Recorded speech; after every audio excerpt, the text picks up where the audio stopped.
ManaCast.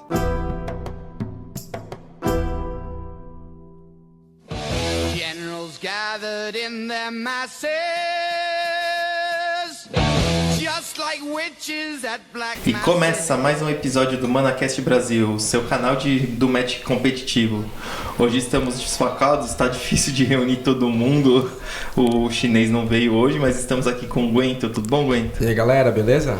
Estamos também com o Caio. Tudo bom, Caio? Fala, beleza, gente? Hoje nós vamos comentar um pouco sobre a nossa preparação para o GP Santiago, que está aí, vai ser nesse próximo final de semana. Vocês vão estar ouvindo a gente, vai estar acontecendo o GP Santiago. Desejo-nos boa sorte. Eu e o Caio vamos, o Guento infelizmente não vai poder ir. Fazer o quê? Paciência, né? Ossos do ofício aí, não vai dar pra mim ir. A gente vai comentar o que a gente viu do T2 pós-Pro Tour, como que o ambiente se consolidou, o que a gente identificou nos testes e falar um pouco sobre o processo de escolhas dos decks.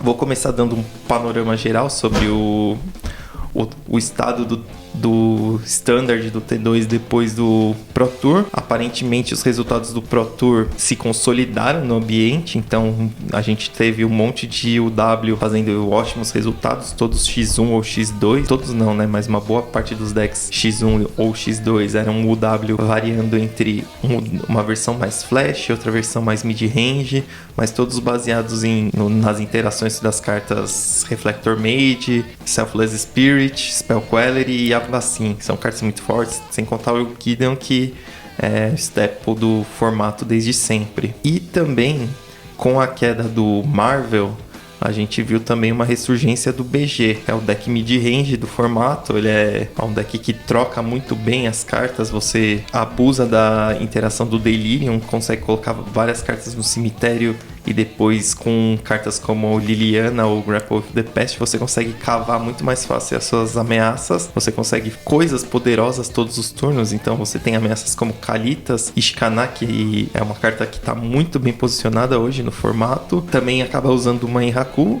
que eventualmente você acaba achando ou via cartas no cemitério ou via Transverse o Venwald, você acaba tendo o late game muito forte e conseguindo ainda ter uma presença de mesa bem sólida. Além disso, nós temos o que parece que é a evolução do RW, né? O Mardu Veículos, que nada mais é do que a mesma versão do Listian usou no top 8 do Pro Tour. Esse deck continua bastante sólido, consolidou-se no formato como o deck agro do formato, bem como os decks Tier 2, que ainda aparecem como o BR Zombies, o BR Agro, os Emerge. Tem ainda essa série de decks, o próprio Marvel, né, acabou caindo pro Tier 2, que também são opções para se jogar no GP. Eu penso um pouco diferente em relação ao metagame, porque consolidando no Pro Tour os decks de controle como os melhores decks, os decks que foram campeões e tal, a tendência é que no campeonato seguinte, os GPs, o pessoal jogava com os decks que atacariam os decks de controle, que no caso seria o BG, né? Que seria diretamente os decks que atacariam o W, o Grixis, Jeskai, as suas variâncias de controle. No Pro Tour já teve uma das listas de BG, tivesse pouquíssimas listas de BGs, e uma das listas de BGs acabou indo muito bem no primeiro dia, se eu não me engano, acho que fez até X0, se eu não me engano. Eu acho que o BG é o deck que se dá muito bem contra o W, o controle, contra Grixis, controle, os decks de controles no geral. Algumas pessoas jogam em torno de não jogar nem com o último deck campeão e nem com o deck que seria o deck que atacaria esses decks que seriam os decks para pegar os decks de controle. E a gente acabou vendo aí uma enxurrada de UW Flash jogando. O W Flash não é um deck que me agrada muito. A galera tava falando logo não, porque o W teve 3 decks que fizeram 9-0 em Kuala Lumpur jogando de UW. Enfim, eu vi o top 32, o top 64, a maioria o deck mais jogado foi o W mesmo, o W Flash, mas eu acho que o W Flash é um deck de meta call, assim, de ambiente. Nenhuma das partidas que eu vi o W jogando contra algum deck realmente agro, eu vi o W vencendo. Ele sempre fica pra trás, ele é um agro pior do que o agro, ele é um controle pior do que um control. Então acho que ele não faz nem outra coisa muito bem. Então o pessoal falando toda essa hype em cima do W, porque tá sendo o deck mais jogado. Eu acho que simplesmente a coisa do W, ele tem 4 cópteros e tem 4 de Deons. Então, deu merda, você ganha no Copter. Pô, deu merda, você ganha no Gideon. Ele tem 8 cartas ali que ganham, tem um free win em cima de muita coisa. Então eu acho que por isso que o deck tá tendo bons resultados. Porque se você for ver o resto das cartas do deck, Spell Queller é muito bom, sim, claro. O Selfless Spirit é muito usual, mas o deck, ele junto, ele não funciona muito bem. Ele não consegue ter um plano de jogo que seja muito bem e muito efetivo contra, digamos, decks que são mais agros, assim. E contra os controles, ele também não. A gente viu no próprio top 8 do Pro Tour que não tem nem o que fazer. O jogo é muito fácil pro controle ganhar. É engraçado você dizer isso, né? Visto a quantidade de UWs que apareceram em ambos os campeonatos. O pessoal que jogou de veículos, então, tipo, deveria ter ganho, na sua opinião, desses decks? Deveria ter uma vantagem, digamos assim, ao invés de ganho. Eu acho que o Veículos, ele tem, por ser agro, ele tem uma vantagem sobre o W, sim. Algumas listas de Flash jogavam com 2 Reflectors Mage, só jogavam com Flu Reflector Mage. Acho que o Reflector Mage, ele tem 2 pontos. Ele é uma carta boa, porque ele vai atrasar bastante. Só que se você vem com uma mão que você não faz nada, você faz um Reflector Mage... Você fez o seu Cóptero, sua primeira criatura é um Reflector Mage, você jogando de UW, e seu oponente fez um Cóptero e começou a bater antes de você. Se ele tiver um Removal na mão, seja ele, sei lá, um Harness Light que encaixe no seu Cóptero, ou que ele impeça você de atacar com o seu Cóptero, você vai acabar ficando muito para trás. E isso vai dificultar bastante. Não sei se talvez as mãos ou a maneira de jogar do Mardu ou do RW Veículos esteja sendo tão agro quanto é o esperado deles, com drop 1 no primeiro turno, 2 no segundo e fazendo as mágicas. Mas chega uma hora, isso por experiência de treino e de jogo, você flui da mesa de uma maneira que o W não consegue se portar bem defendendo. Eu acho ainda que tem muitos outros decks nos campeonatos e o W Flash é um deck equilibrado para se jogar, né? Mas eu não vejo ele como um deck que você vai ganhar realmente o campeonato, o GP, né? Não falando de... Você pode ganhar PPTQ, claro, campeonatos menores, mas campeonato grande, assim, de 15 rodadas, por exemplo, eu não sei se é uma escolha sólida para se jogar. Acho que existe mais uma hype, uma coisa em cima dele do que o deck mesmo pode fazer. Eu já analiso diferente, concordo um pouco com o Barroso. Acho que o W é, assim, não o melhor, mas um dos melhores decks do T2, é o Tier 1 do T2. Agora é o deck a ser batido, ele e o BG. Visto que no GP da Ásia, eu esqueci o nome. Kuala Lumpur. Isso, tiveram 4 Ws no top 8, né? 6 Ws no top 8. A impressão que eu tive que já no GP Providence foram 4 BGs, né, no top 8. E todos eles estavam jogando com 2 Ishkanah, sendo que os BGs do Pro Tour estavam jogando com uma. E às vezes nem no sideboard eram decks agros, né? Então acho que o pessoal dos Estados Unidos estavam muito mais preparados para ganhar do W do que o pessoal na Ásia. Eu acho que esse é o principal motivo do W ter ido bem. Mas mesmo com o BG se consolidando com um Tier 1, eu ainda acho o W, pelos treinos que nós jogamos, mesmo jogando com 3 Ishkanah no BG, o W ainda consegue ter um match. Assim, no play ele é difícil, no draw fica complicado ganhar da Ishkanah, mas o deck é bem equilibrado. Ele pode ser, realmente não tem sinergias muito fortes, é um good stuff, né? Cóptero, Gideon, Avacyn, mas pra mim é a melhor shell dessas cartas. Não tem um deck que usa essas cartas melhor. Falando um pouco agora sobre estilo de jogo, o Gwento não gosta muito de decks tempo, por assim dizer, historicamente falando. Não é que eu não gosto. Eu acho, digamos... Geralmente, eu não gosto do deck da moda, independente de qual seja, assim. Acho que a galera acaba jogando pelo deck, pelos resultados que tá fazendo lá fora, e acaba nem sabendo nem por que tá jogando com aquele deck e nem como jogar direito com aquele deck.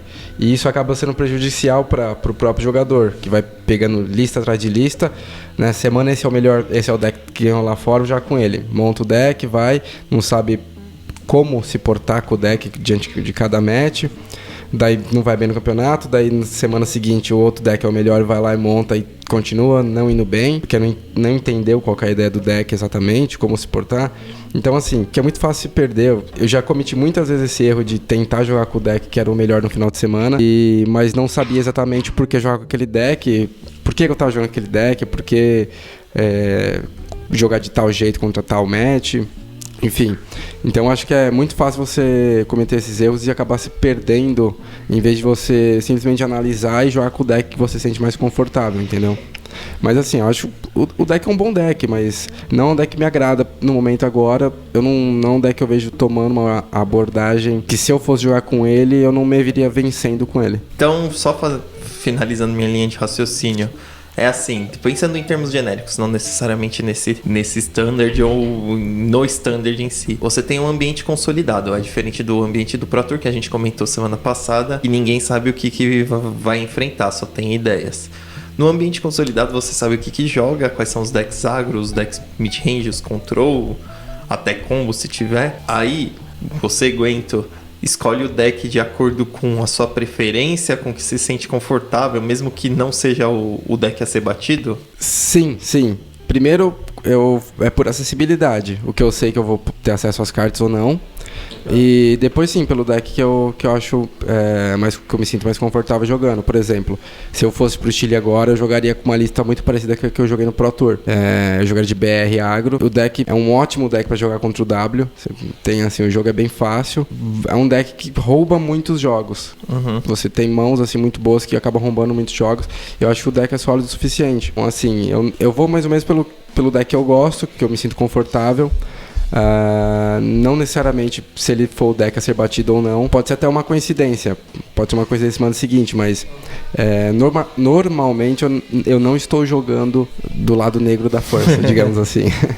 E você, Caio? Você joga com o melhor deck? Como você se define na hora de escolher os decks? Tem uma linha que eu tomo, que o melhor deck pra mim é o deck que tem menos bad matches no total do field. É o deck mais flexível. Tem, não sei... Jogo contra tudo, que consegue se adaptar ao plano de jogo de acordo com o match que ele tá jogando contra. Eu gosto de jogar com decks assim. Ele pode ser, às vezes é control, às vezes é o deck tempo, pode ser um agro, um mid-range. O arquétipo em si não influencia tanto. Agora eu gosto de jogar de tempo, o do W, porque eu acho que é um deck que, dando um exemplo, né, do T2 de agora, que quando você você sabe que jogando contra um RW, no draw você com certeza vai estar pra trás no jogo, você precisa ter um plano de jogo control, às vezes tá no play, você tem que jogar mais agressivo, que você consegue adaptar o plano de jogo de acordo com o match, você sabendo definir como deve ser o seu comportamento no jogo, você aumenta muito a sua porcentagem de vitória contra os jogos. Então eu gosto de decks que se comportam dessa forma. Eu tenho uma preferência, falando de mim, por decks que fazem coisas roubadas. Então eu gosto de jogar com decks que você perde um pouco de inconsistência, você abre um pouco mão de consistência para jogar com jogadas mais poderosas. Eu não sei dizer o porquê disso, porque que eu adquiri esse gosto, visto que eu sempre gostei de jogar com decks mais agressivos. Sei lá, depois de um tempo eu comecei a gostar de decks que faziam coisas que são muito fortes para o oponente poder responder. Um exemplo disso foi o CDZ Whip, que foi o deck que eu fui melhor na temporada passada. Ele era um deck bem não, mas ele era sensivelmente inconsistente no começo do jogo. Você dependia muito de fazer algumas jogadas no começo do jogo para dar tração pro deck, mas se você chegasse num determinado ponto do jogo que você tinha o whip em jogo e bastante volume no cemitério, você acabava ganhando jogos. Eu fui recompensado por isso, eu ganhei um PPTQ e fiz top 16 no GP Buenos Aires com o deck. Eu acho que foi um deck que me agradou bastante. Hoje eu tento jogar com Emerge, falhei esse final de semana, então não é uma boa escolha, mas eu acho que são decks parecidos no sentido de fazer coisas fortes que dificultem o jogo do oponente. Você compararia o CDZ Whip ao Temur Emerge que você jogou na temporada passada? Tem uma certa semelhança, né, na jogabilidade, play, estilo de jogo mesmo, né? Sim, você jogar com o cemitério é sempre roubado. Você tá olhando muito mais cartas que o seu oponente que tá jogando, sempre olhando a primeira carta do turno ou comprando cartas aleatórias. Cartas que interagem com o cemitério, que você pega uma carta do cemitério e coloca na mão ou coloca em jogo, você tem uma card selection muito melhor do que a de uma cantrip, por exemplo, que você só olha as 3 do topo. Às vezes o que você tá procurando já pode ter sido usado no Vai, pensando em formatos que você enche o cemitério também muito rápido. Ter a opção de acessar o cemitério é muito forte. Além de você tá jogando com meio cemitério, com meio deck revelado, no caso, né? Sim. Seria jogando com cemitério, você tá jogando com deck revelado. Você também tem acesso a jogar com digamos, flashback as suas mágicas, né? Já que você pode voltar pra mão ou voltar pro jogo, né? Sim, exatamente. E assim, por mais que esses decks, eles são vulneráveis ao hate, né? Decks de cemitério precisam do hate pra não ficar desbalanceados. Nesse T2 não tem, mas felizmente ainda a interação do cemitério tá razoavelmente justa. Eu acho que vale bastante a pena.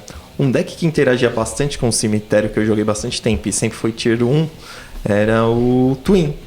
É um deck que interagia bastante, seja via Tarmogoyf, seja via Snapcaster Mage, seja via calculando as probabilidades de você comprar um Twin ou ver qual que é o seu plano de jogo depois de você ter 2 Twin destruídos pelo oponente.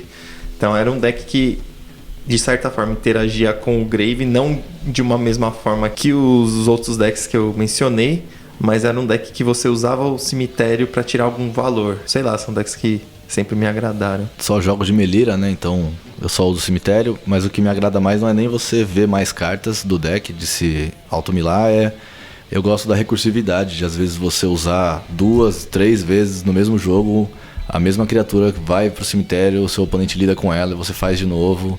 No BG Delirium novo, às vezes você faz uma aranha, o cara se mata pra escanar, se mata pra conseguir passar por cima dela, faz um grapple, volta a aranha, faz a aranha de novo, aí faz Liliana, faz a aranha de novo. Às vezes você faz, parece que você tá comprando 3 cartas e na verdade é a mesma carta que tá no cemitério indo e voltando. Isso que me agrada mais de usar o cemitério. Falando agora que eu toquei em estilo de jogo, o Gwento, você acredita que em estilo de jogo? Por que eu pergunto isso? Vou dar exemplos de pro players, são jogadores que já estão, já não precisam provar nada pra ninguém, são jogadores muito bons. Uma parcela é extremamente focada em um arquétipo, vou dar o exemplo do Craig Wescoe, que é um exímio jogador de White Winnie e decks agressivos, e ele sempre vai bem, já ganhou um Pro Tour, já está sempre bem nos GPs. Ele ficou em 26º, se eu não me engano, no GP Providence jogando de BW Agro, uma lista completamente fora da caixa. É difícil você ver ele jogando de outra coisa. Teve também o Guilherme Offotapa, exímio jogador de Control, tá um pouco afastado do Pro Tour, mas sempre foi visto montando as melhores listas de Control nos Pro Tours que ele participou. Dificilmente você vê ele jogando de agro. Por outro lado, você tem os jogadores polivalentes, que eles jogam com o deck Delon. O exemplo clássico disso é o PV, que já foi bem com deck agro, já foi bem com deck control, já foi bem com deck agro control, com combo. Aqui no Brasil ainda também temos o Bolovo, que é outro cara que dá o deck pra ele, e o deck que for ele vai estar lá fazendo bons resultados. Aí, isto posto, você acredita que existe uma questão de estilo de jogo, ou você acha que o melhor jogador tem que ser polivalente? Eu acho que existe. Não necessariamente você precisa jogar com todos os tipos de decks. Isso te dá uma abertura maior, né?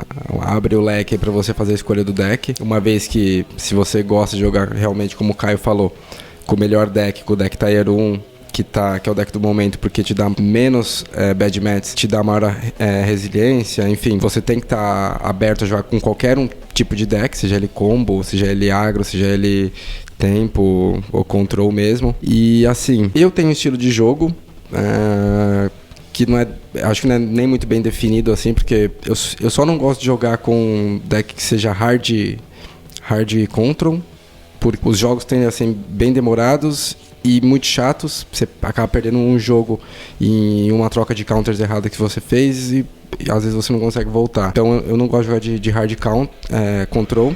Dificilmente eu vou jogar de hard control. De agro, já joguei de full agro, já joguei de agro tempo. De combo, adoro jogar de combo, acho fenomenal os decks combo, são os melhores. Mas eu acho que tem sim. Um exemplo que você citou alguns exemplos aí, o Brandon Burton mesmo, o Sandy Dog MTG, ele é um cara que só joga de deck agro e de preferência vermelho. Uhum. Então, pô, se você mostrar um comando críptico pra ele não vai saber nem te dizer o que a carta faz. Assim, é uma brincadeira, mas tem jogadores que são dedicados. O Craig Wescoe é um que ele, em algumas férias dele, ele já escreveu que ele sempre vai jogar de agro, se possível sempre de branco, E porque ele tem uma série de coisas que ele defende do porquê que jogar de branco, porquê que jogar de agro, porquê jogar de criaturas. Assim, cada um defende uma tese e isso é válido, totalmente válido. Eu tenho meu estilo de jogo, cada um tem o seu. Acho que você tem que se identificar no meio do jogo e ver qual que é o seu estilo para você saber fazer as escolhas melhores de baralho, né? Tô sempre aberto a baralhos novos e tentar descobrir qual deles eu me adapto melhor, porque nem sempre o melhor baralho eu me sinto confortável jogando. Eu acho que isso é o mais importante de tudo, é você se sentir confortável e confiante com o deck, porque uma vez que você tá jogando com o melhor baralho e você não se sente confiante com ele, você possivelmente vai fazer alguma jogada errada, mentalmente você não vai estar forte o torneio inteiro, as 15 rodadas, então isso vai acabar te prejudicando. O principal de tudo é você ter confiança em você mesmo no deck que você está jogando, então eu acho que isso é mais importante do que ser tão aberto à escolha do deck, entendeu? Uhum. E você, Caio, o que você acha? Eu entendo, algumas pessoas têm um estilo de jogo bem definido, né? Uma preferência por um arquétipo específico, ela vira um especialista naquilo.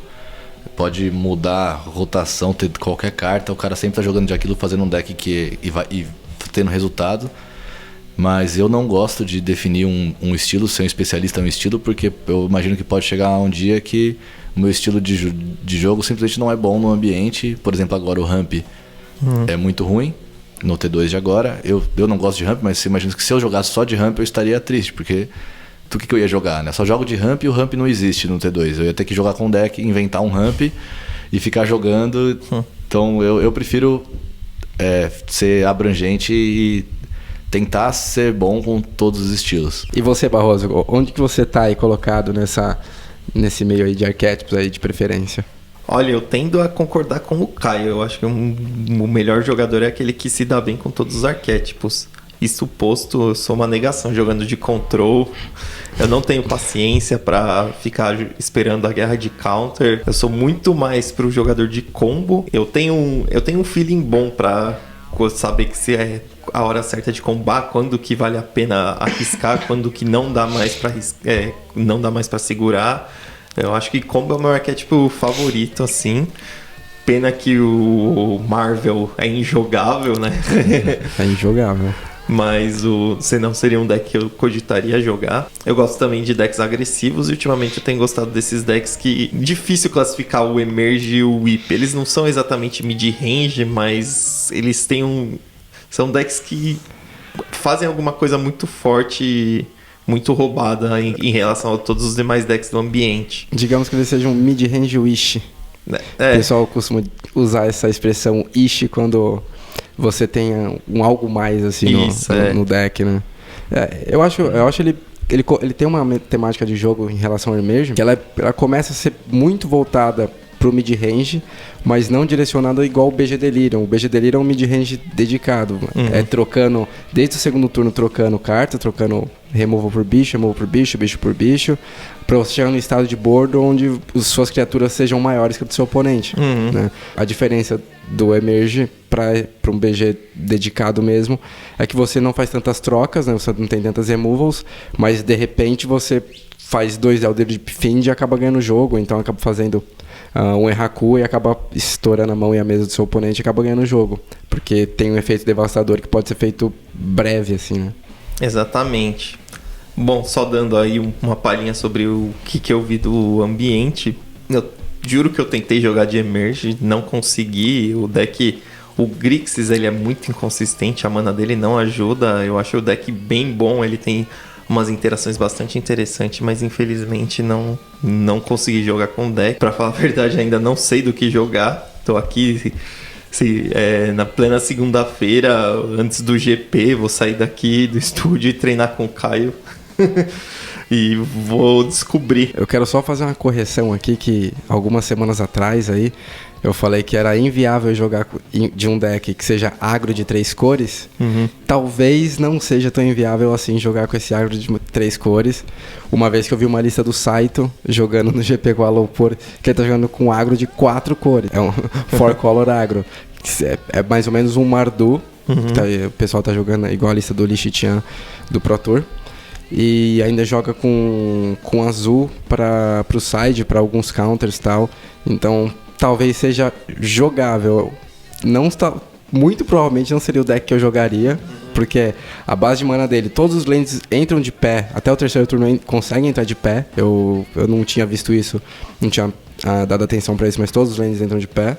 Uma vez que são 12 fast lands, 4 Ether Hubs e alguns land básicos, então você não vai deixar de fazer suas mágicas até o terceiro turno por land tapado, ou por não conseguir ter land das cores.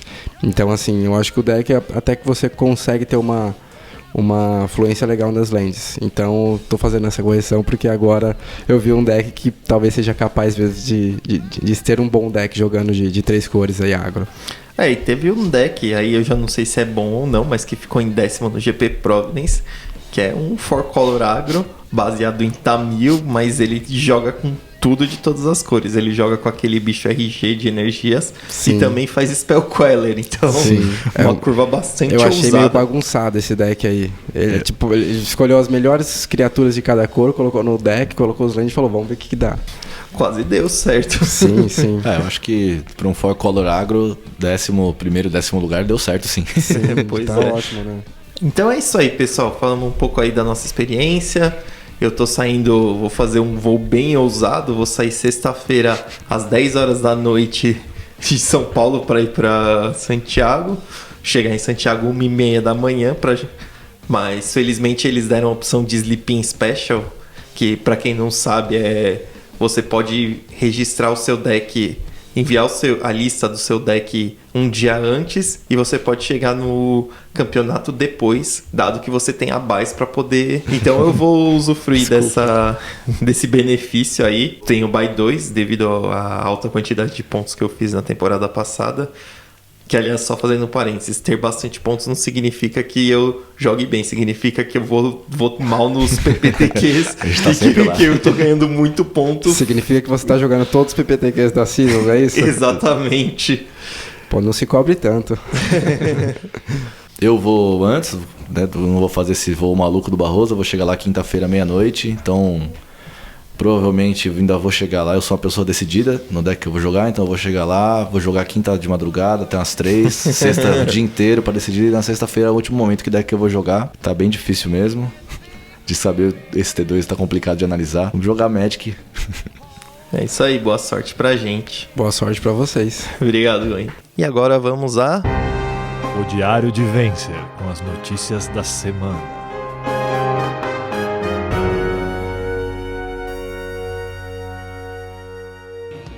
Então, como nós falamos no nosso debate principal do programa, tivemos 2 GPs, o GP Kuala Lumpur, tivemos 6 UW Flash no top 8, completos por mais 2 Mardu Vehicles. Um dos Mardu Vehicles acabou ganhando nas mãos do Matsumoto, que é um jogador que já tem um sucesso razoável aí na Ásia. Em Providence, nós tivemos o predomínio dos BGs, com 4 GPs fazendo top 8 no formato. O Seth Manfield, um dos jogadores que dominou a temporada passada, chegou às finais. Todo mundo achou que ele seria o campeão, estava jogando muito bem com o deck, mas acabou fazendo algumas jogadas que não foram tão boas assim no Mirror e acabou perdendo para o Wang. Então, esses foram os 2 campeões dos GPs, um Mardu Vehicles e um BG Delirium. Complementando aí as notícias da semana, nós tivemos alguns PPTQs aqui no Brasil inteiro. Em especial temos os resultados de 3 PPTQs que ocorreram aqui em São Paulo. Na Hot Yu-Gi-Oh! Nós tivemos César Kurohane vencendo utilizando um BG Delirium. Na Deck Store nós tivemos o Gustavo, nosso amigo. Um grande abraço ao nosso amigo Gustavo, que levou de UW Flash, ganhando a final do Musa, também nosso grande amigo. Outro abraço pro Musa, também de UW Flash. Aliás, tivemos 4 UW Flash no top 4.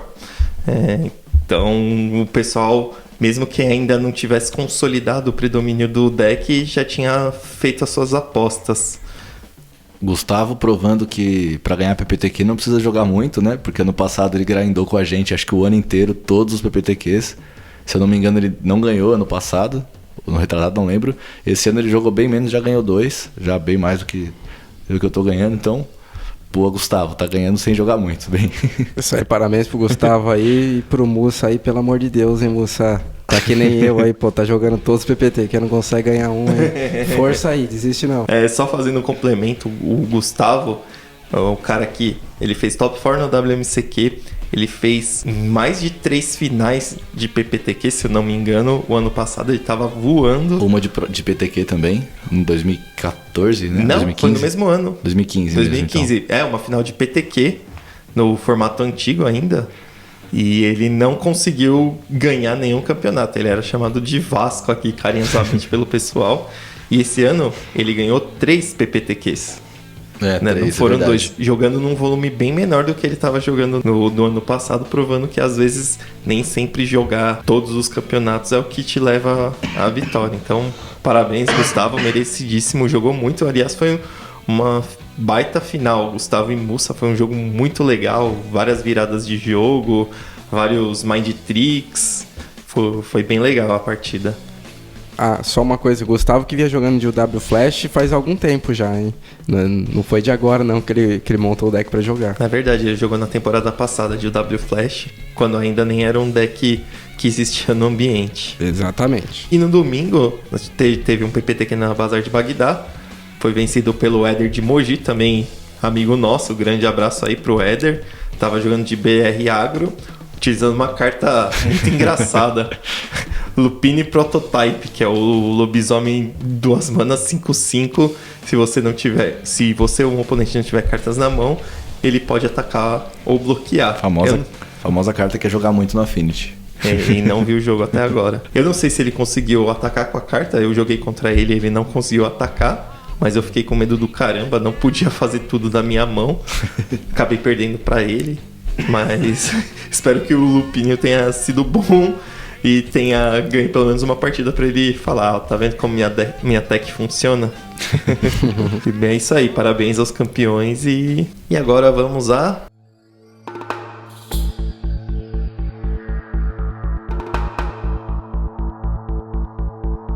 O Grimório Silvestre. Bom, como nós comentamos, não poderia ser outro ou outros 2 os decks da semana.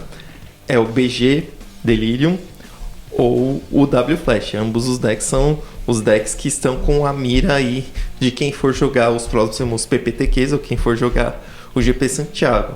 O Caio, qual você prefere hoje? Você é um cara que gosta de atacar o ambiente. Você prefere estar do lado de quem? Do BG, do W? Não sabe, né? Muito provavelmente essa é a sua resposta. Ou você prefere atacar esse deck? Inicialmente, eu tava... O W, né, era o melhor deck até começar o GP no fim de semana. Então, no sábado, logo depois de ir no PPTQ aumentar a premiação dos outros, eu pensei, bom, acho que a carta quero ganhar de W, né? Pensei, quero que carta que eu vou ganhar de W? Eu vou jogar de Ishkaná. Qual deck que usa melhor de Ishkaná? Pois eu vou jogar de BG Delirium, só que em vez da versão agro, vou jogar de mid-range mesmo, meio bem mid-range. Aí a gente foi treinar, né, todo mundo na casa do Barroso, eu montei uma lista de BG Delirium mid-range. E aí no GP, depois quando eu vi lá 4 no top 8, eu não sabia, 4 BG Delirium mid-range no top 8, eu não sabia se eu ficava triste ou feliz por ter acertado mais ou menos o metagame. Então, agora eu tô um pouco perdido, não sei exatamente qual eu prefiro, por saber que o BG também vai estar na mira no GP, né, dos decks a serem batidos. Mas eu acho que pela consistência de conseguir jogar tanto bem pra trás ou pra frente, eu acho que eu prefiro o BG ao W agora, nesse momento. Caio, joga de BR que você passa aí em cima dos dois. Vou jogar de BR, não muito.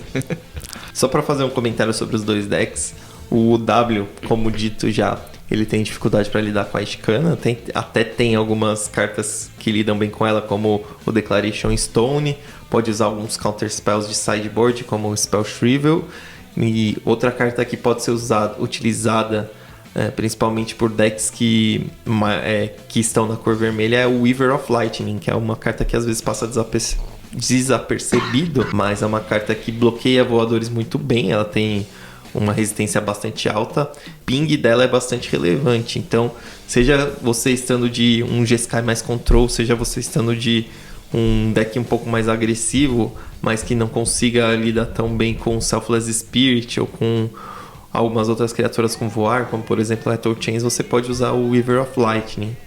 Uma carta bastante boa. Outra carta que pode ser utilizada aí para quem tiver na cor preta é o Descarte Preto. Qual que é o nome do Descarte Preto? Transgress? Não, é Harsh Scrutiny. Harsh Scrutiny. Transgress também. também. Bicho, né? Sim. Pode ser o Harsh Scrutiny ou também o Transgress the Mind. O Harsh Scrutiny é uma carta que nos nossos testes a gente ficou surpreso que o quão bom que ela é. Hoje a gente tem um formato que está bastante baseado em criaturas e o Scry é bastante relevante. Então é uma carta que não é necessariamente um Thoughtseize da vida que vai resolver os seus problemas, mas que você consegue abrir um buraco no plano de jogo do oponente. Eu tava muito feliz com essa carta até sábado, testando contra o W, alguns outros decks, ela foi realmente muito boa. Mas agora, como eu sei que vai ter um monte de BG, eu recomendo não usar essa carta, porque ela é muito ruim contra BG. Você vai descartar a carta da criatura da mão do oponente e provavelmente não vai fazer quase nada com isso. Eu acho que a carta, se o metagame tiver muito BG, essa carta já não dá pra usar. Se o metagame ficar como antes, como estava até agora, né, sem BG praticamente, só com deck agro, alguns controls, a carta realmente, nos testes, ela foi muito bem. O Scry realmente parece, lendo a carta, só parece que não faz tanta diferença, mas o Scry ajuda muito você a planejar seus próximos turnos, ainda mais com a informação da mão do oponente.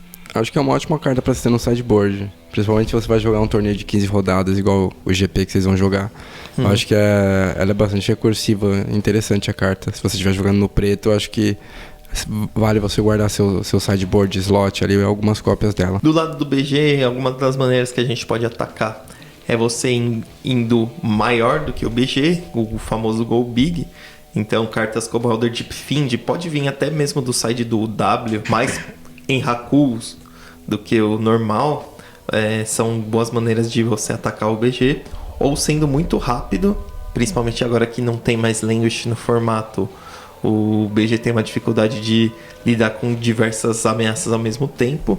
Só tem que tomar cuidado com o Flame Tendrils, que já está sendo usado em alguns sideboards, mas normalmente você consegue ganhar do BG sendo muito rápido e principalmente going wide, né? Indo com várias criaturas pequenas, só que ganhem batendo em cima dos bloqueadores do BG. Então são duas estratégias que podem ver jogo. Por exemplo, um RW mais voltado para humanos, ou um RW tokens também com Bushwhacker. É uma possibilidade aí de atacar o BG.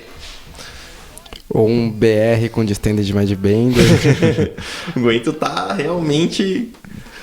Pô, tô vendendo produto aqui, jogar pô. de BR. Tô vendendo produto. Não posso chegar aqui e falar, puta, meu deck que eu fui no Pro Tour é uma merda. Não posso, pô. Tá certo. Uma coisa não, que o deck realmente é bom. Ele tem o game muito bom contra esses dois decks agora que estão mais aparecendo, mais populares. Uma coisa que eu posso estar errado, né? Mas foi o que eu entendi, pelo menos.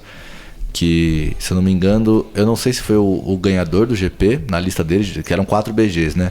O Seth Manfield e mais um jogador usavam o Gearhook preto no BG. Que, no meu entendimento, já era pensando no Mirror. Pensando como uma carta que você acaba desequilibrando bem o Mirror, que o Gearhook preto, ele desequilibra bastante o Mirror.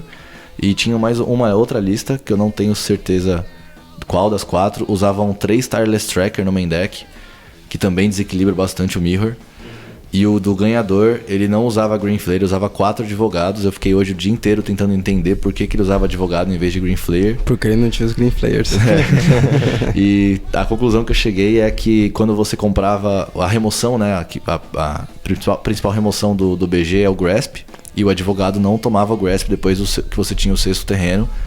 E imagino que fica bem mais difícil de você lidar no Mirror quando sua remoção não mata o advogado e a mainland do seu oponente bate 4/4. Eu acho que foi o entendimento que eu entendi dessas cartas, foi justamente pro Mirror. Então acho que esses jogadores já estavam pensando no metagame, no mais um nível mais avançado um pouco do metagame, que é, bom, o pessoal vai querer ganhar de W, vai jogar de BG, como eu ganho o Mirror de BG. Você que montou a build de BG, você acha que vale a pena você abrir mão dos Green Flares, que são ótimos batedores e recursivamente falando, te dão um mini tutor ali, para você sabendo a draw que você vai comprar ali, organizando as cartas? Acho que vale a pena mesmo colocar o advogado no lugar do Green Flare? sabendo que você vai jogar não só com o Mirror, mas contra todos os baralhos? Eu, sinceramente, a princípio eu acho o Green Flare melhor, mas eu só vou conseguir descobrir isso mesmo quando sentar, eu acho, com o Modi, o Armando Sapiras. E a gente vai jogar um monte de Mirror pra descobrir isso, porque é uma diferença baixa, mas que pode mudar bastante o resultado de um jogo. Então é bem difícil de analisar só teoricamente, tem que ser testado mesmo pra descobrir. Então esses são os decks do ambiente, os 2 decks principais. Se você vai jogar algum campeonato importante, seja um PPTQ, seja o GP, seja mesmo o campeonato o Friday da sua loja, seja preparado para ganhar desses decks. E agora vamos ao... A Chancelaria Azorius. Bom, eu não sou chinês, eu não tenho a mesma desenvoltura. Cabelo. A mesma patente. Exatamente. Para discutir sobre regras, mas eu vou falar de um caso interessante que aconteceu no Grand Prix Providence. Então, para quem não acompanhou, um dos jogadores destaque da temporada passada, que foi o Rookie of the Year, Oliver Teal, ele foi desclassificado na última rodada do torneio. Isso, na verdade, porque para quem acessa, né, o portal da Wizards, que vê lá a mensagem Statement from Disqualification, você normalmente fica tenso. É tipo o plantão da Globo, quando começa a tocar musiquinha, você já olha, meu Deus, o que aconteceu? E aí, quando saiu o statement, a gente foi ver. Aí a gente viu que o Oliver Teal foi desclassificado por bribery. Ao que parece, ele estava conversando com seu oponente sobre uma concessão. Essa concessão envolvia uma quantia em dinheiro, que provavelmente era referente a quem ficasse na frente nos standings. O Oliver Teal, só para clarificar, ele não tinha chances de top 8. Ele queria provavelmente, ou é o que ele alega, ele queria uma classificação melhor no torneio para ganhar mais Pro Points. E a quantia maior, ele não fazia questão da quantia maior de dinheiro que ele ganharia em cima do seu oponente. Então ele estava tentando negociar um split com esse oponente. Aí um juiz aparentemente ouviu, fez a investigação e deu o DQ no Oliver Teal. A questão no que tange a regras é que é exatamente o seguinte: quaisquer resultados que não forem definidos a partir de... quaisquer resultados que forem definidos a partir de alguma motivação diferente que seja uma partida de Magic, podem ser considerados como bribery. Bribery é suborno. E isso é extremamente complicado porque acontece bastante em nível de loja. Acontece aquela famosa situação que 2 jogadores estão 3-0 no Friday e um jogador fala pro outro: e aí, vamos empatar e daí a gente divide a premiação. Isso, apesar de muita gente fazer semanalmente ou mesmo mais que regularmente nos campeonatos pequenos, isso é bribery, isso não pode. Não é contra as regras. A Wizards tem uma política muito forte em relação a bribery. Os juízes são constantemente reforçados a não só não incentivar esse comportamento, mas também buscar os infratores e aplicar as determinadas sanções. No caso, a sanção para bribery é DQ, é desqualificação, e o DQ pode levar a consequências mais graves. Todo DQ ele é reportado para a Wizards para a DCI, e a DCI, que é o órgão que regulamenta o Magic, vai fazer a avaliação se o DQ é passível de banimento ou não. Então, tome muito cuidado na hora de decidir resultados por outros meios que não sejam jogando Magic. Se você está na última rodada, você vai enfrentar um oponente e você quer dividir a premiação, pense 2 vezes. Uma prática que pode ser feita é você oferecer o empate ao seu oponente. Se o seu oponente recusar, você é obrigado a jogar. Se seu oponente concordar, após a passagem de resultados para o organizador do torneio, vocês podem decidir o que vocês vão fazer para a premiação. De qualquer forma, se o seu oponente terminar em primeiro e depois do empate oferecido ele não quiser dividir a premiação, azar o seu. Então saibam que essa prática que é bastante recorrente nas lojas é ilegal. Se você vê, você tem que alertar um juiz, você tem que alertar o próprio organizador do torneio para coibir esse tipo de prática e mesmo para educar os jogadores que às vezes participam de campeonatos maiores, não estão acostumados com o ambiente competitivo, acabam querendo fazer uma oferta parecida e acabam tomando as classificações desnecessárias, mesmo que não tenham a má fé envolvida. Sim, eu não que eu passei por episódio parecido, mas uma vez no GP do Chile, eu tava jogando Super Sunday Series, só passa 4, né? Eram mais 100 jogadores em cada um dos eventos, eu tava jogando selado. Eu tava 6,5, eram 8 rodadas, eu precisava ganhar a última para poder passar. E eu ia pegar e eu enfrentei o oponente que ele tava 7-0, então ele poderia até perder, que ele passaria entre os 4. Como eu sabia que eu ia enfrentar ele e eu precisava da vitória, eu chamei um juiz, né? Eu não lembro exatamente quem que era. Eu chamei um juiz e conversei com o juiz para perguntar como poderia falar para o meu oponente para ele me conceder, para pedir o concede para ele, porque eu precisava da vitória para passar e ele poderia perder, que ele já tinha passado. E como era um Top 4 para passar para as finais de Super Sunday Series, que é um Top 8, que não importa a sua posição, eu chamei o juiz para saber, porque a única diferença que teria era a premiação do suíço do Super Sunday Series normal. Então eu chamei o juiz, perguntei, eu posso falar, como eu devo falar, eu posso falar assim, posso falar assado e tal, eu não queria também tirar a premiação do meu oponente, porque ele concedendo ele teria uma premiação menor, né? Então eu chamei o juiz e perguntei para ver como que eu poderia falar para mim não me prejudicar, né? Porque caso meu oponente não quisesse conceder, normal, é uma coisa, tá no direito dele, super tranquilo, a gente jogaria e veria o resultado.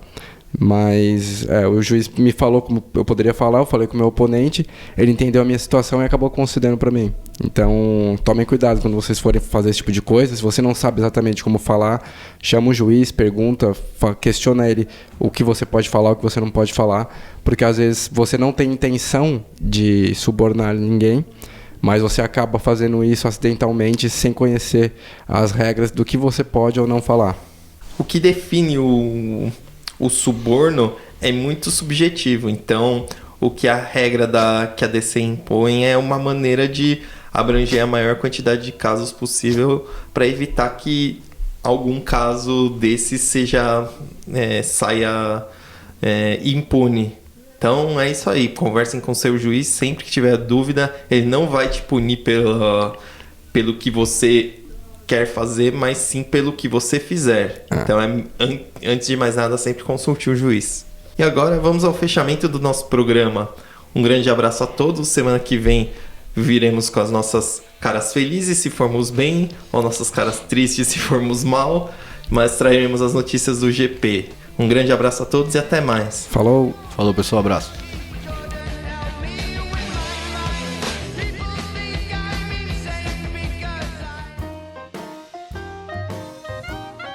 Esse podcast é uma produção Agência WTF.